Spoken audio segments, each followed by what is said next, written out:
Welcome to This Explainer. Today, we're diving straight into how to handle the unique regulatory frameworks for pharmaceutical edge cases. Now, if you're already familiar with standard batch certification, you know the drill. But what happens when innovation pushes the boundaries of time, complexity, and borders? Well, today, we're focusing entirely on those special product and release scenarios that really stretch the standard model. So first things first, the fundamental rules of release. They don't just disappear because a product is highly complex. While standard certification decisions do remain the same, special products carry these really unique risks that demand additional product-specific evidence.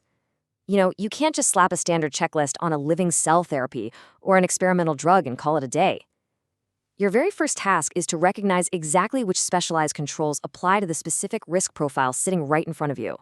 Okay, let's look at our roadmap for these distinct release scenarios. We are going to cover 1. IMPs and the jurisdiction split. 2. Biologicals, vaccines, and sterility. 3. ATMPs and short shelf life. 4. Real-time and parametric release. And 5. Parallel trade and repackaging. Let's get right into it. Section 1. The regulatory puzzle. IMPs and the jurisdiction split.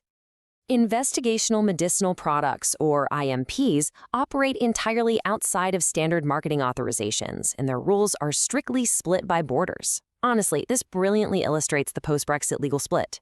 You can no longer just wave a hand and say, oh, it complies with European rules. Nope. You must vocally underline the specific jurisdiction because Great Britain and Northern Ireland now follow completely different rules for IMPs. The EU and Northern Ireland follow the newer Regulation 2017/1569, while Great Britain retain the older Directive 2003/94 EC framework. Think about that. The exact same batch could be released under completely different frameworks, depending entirely on where the trial site is located.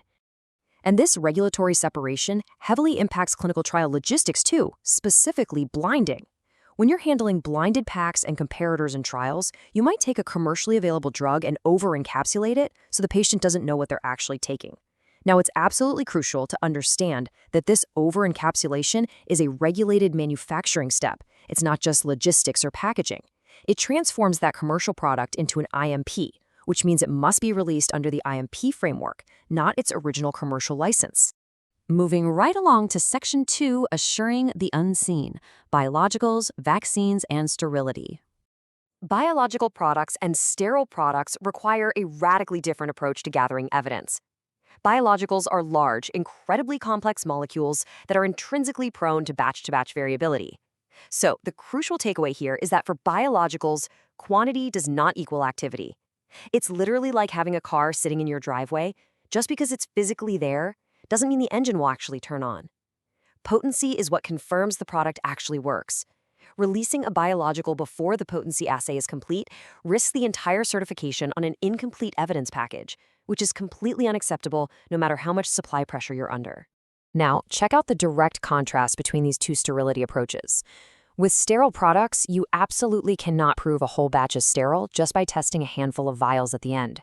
Sterility has to be built in and assured by the process itself. If a product is heat sensitive, it requires aseptic processing, which means sterile components are assembled in a highly controlled environment. Since there's no final sterilization step, this demands an incredibly rigorous contamination control strategy. A passing sterility test at the end of the line does not magically override an environmental excursion that happened during the fill. Vaccines carry all the complexities of biologicals, but they add an extra layer of oversight. For specific vaccines and blood products, you actually need an independent official batch release from a control authority.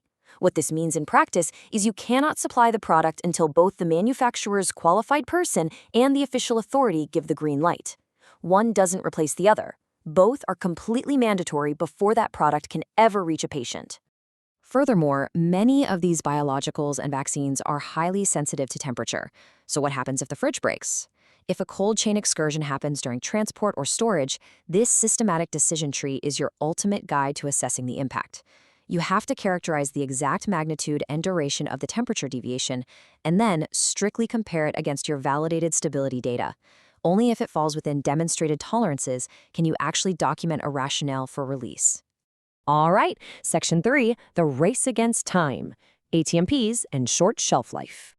We are now entering the intense, high-stakes world of living therapies and radioactive products, where the clock is literally always ticking. Advanced therapy medicinal products, or ATMPs, entirely upend standard timelines. These include gene therapies and cell therapies. Often, they are batches of one, made from a specific patient's own cells, and a single dose can cost upwards of $1 million.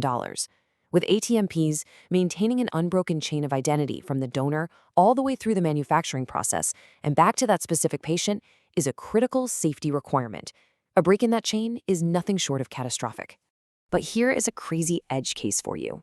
Imagine a radiopharmaceutical or a living cell therapy that decays or expires in just a matter of hours. A standard sterility test takes 14 days. So how do you legally and safely release a product when the test result arrives long after the patient has already received the dose? Well, the answer requires intense discipline. A short shelf life never, ever justifies dropping a requirement. You can't just skip a test because you're out of time. Instead, you have to rely on authorized rapid methods, incredibly robust process controls, and a pre-agreed strategy where some confirmatory testing is completed post-administration by design. And crucially, if a post-administration test comes back out of specification, you must act on it urgently. Next up, Section 4, Quality in Real Time, RTRT, and Parametric Release. But what if we could design the process so perfectly that we didn't even have to wait for the end product test at all? If end product testing is too slow or limited, sometimes we can eliminate it entirely. Real-time release testing, or RTRT, evaluates quality as you actually make the product, resting on a highly validated predictive control strategy. Instead of testing the finished product after the fact, you continuously monitor the process parameters. Now, as you might guess, this requires massive upfront validation to prove that those in-process measures perfectly predict the final quality of the product. A classic example of this is parametric release for terminally sterilized products. Instead of doing a traditional sterility test on the finished vials, you assure sterility by proving the sterilization chamber hit the exact required temperature and pressure for the required amount of time. But here's the catch. Even if your sterilization parameters are 100% perfect, you cannot use parametric release unless it is specifically authorized in your marketing authorization. If it's not in the MA, you're stuck running the conventional test. Section 5. Market hopping, parallel trade and repackaging. Moving authorized products between different regional markets? Yeah, it's not as simple as just throwing it on a truck. Adapting a product for a new destination market often requires opening the box, swapping out the leaflet, and applying new labels. This is a heavily regulated manufacturing activity that demands strict oversight. It requires a specific manufacturing authorization, and the person releasing the batch has to ensure that product identity, quality, traceability, and all anti-tamper safety features are perfectly preserved. And, well, this gets incredibly complex when borders shift. You have to be laser-focused on your jurisdictions here, as repackaging rules heavily intersect with post-Brexit import labeling conditions. For instance, importing European-certified products into the UK now triggers specific UK-only labeling requirements. And the exact rules actually differ depending on whether the product is heading to Great Britain or to Northern Ireland. Finally, Section 6, the QP Toolkit, Mastering the Edge Cases. To wrap up this explainer, handling these special scenarios really isn't about memorizing every single regulation. It's about applying a rigorous, risk-based mindset. Your first task as a decision maker is to recognize which unique controls apply, rather than trying to force a standard checklist onto a very complex product. Keep your commercial and investigational frameworks totally separated. Always state your jurisdiction because, as we've seen, rules change across borders. And finally, recognize the edge of your own knowledge. If you're dealing with a novel living therapy or a really complex sterile process, bringing in specialist input isn't a weakness. It is quite literally a regulatory expectation. Think about it. The rules are evolving exactly as fast as the therapies themselves. Whether it's a personalized gene therapy with a 3-hour shelf life or trying to navigate a post-Brexit jurisdictional maze for a clinical trial, mastering these edge cases is what ensures safe access for the patients who need them most. So, is your framework rigid or is it ready for the edge cases? Thank you so much for joining me on this explainer today.